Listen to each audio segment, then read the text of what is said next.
Hello po sa inyong lahat mga ka-crypto. Ako po si Pinoy Crypto Trader at sa video na ito ay muli po nating pag-uusapan ang tungkol dito kay Pi Network. Atin pong aalamin ang kasagutan sa katanungan dito kung kaya ba talagang talunin ni Pi Network or Picoin sa performance itong si Bitcoin dito sa darating na buwan ng Abril or April 2025. At ayan, sa nakalipas po kasi na mga buwan ay ang Picoin ay nakaranas ng matinding pagbaba sa kanyang presyo. Bumagsak po ito ng halos 70% mula February.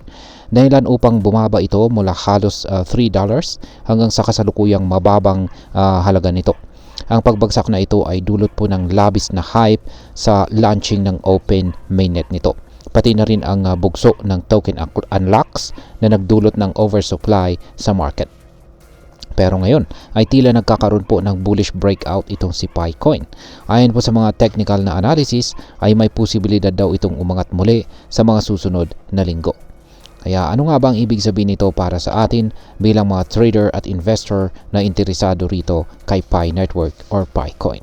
Kaya ayan po ang siyang ating pag-uusapan sa video na ito. Pero bago po tayo magpatuloy ay pakibasa na lamang po ang disclaimer dito sa ibaba ng ating screen.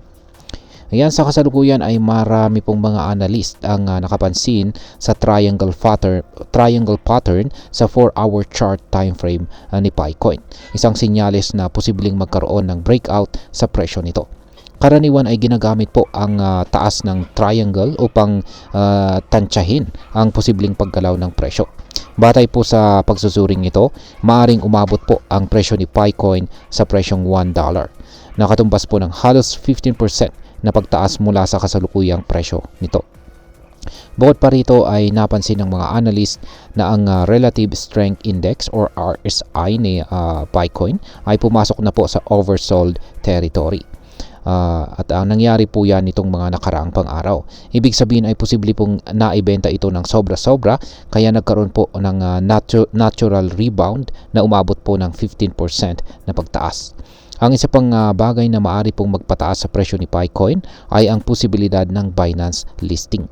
Ayon po sa isang kamakailang botohan, 88% ng mga lumahok ang gustong makita itong si Picoin kay Binance. Malaking bagay ito dahil ang paglista sa mga malalaking exchange ay nagdudulot po ng mas mataas na demand at liquidity para sa isang coin.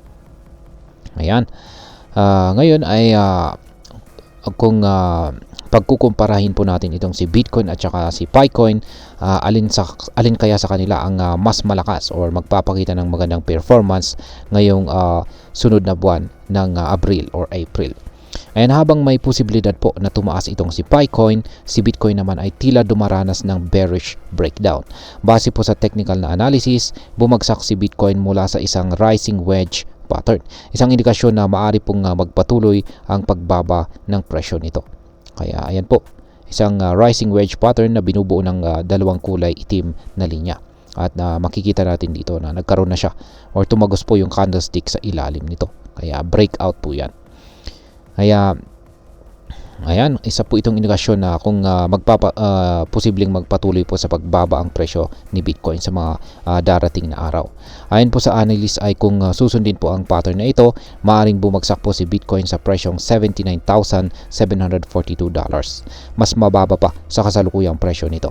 Bukod dito, ang RSI naman ni Bitcoin ay bumaba rin sa 50 level. Isang indikasyon ng pagbabago ng market sentiment mula po sa bullish patungo sa neutral o bearish. Dahil dito ay marami pong traders ang naghahanap ng alternatibo kay Bitcoin at dito po pumapasok itong si Picoin. Ngayon ay malalampasan ba or mahihigitan kaya ni Picoin itong si Bitcoin? Ayan, kung ang pagbabasihan po natin ay ang technical analysis, ay mukhang may short-term opportunity po para kay Picoin. Sa dami po ng nagbebenta at sa pagiging oversold nito, maaaring magkaroon po ng malakas na rebound. Samantala, si Bitcoin naman ay nasa isang bearish pattern na maaari pong humantong sa mas mababang presyo. Ngunit tandaan po natin na si Bitcoin ay may matibay na fundamentals. Kahit bumababa po ito ngayon, ito pa rin ang pinagkakatiwalaang cryptocurrency sa buong mundo. Samantalang si Picoin ay nasa maagang yugto pa lamang at marami pang dapat patunayan. At ayan, bilang panghuli ay ano naman ang aking masasabi tungkol dito. Ayan, para sa atin ay dapat po nating malaman na si PiCoin ay isang high risk, high reward opportunity.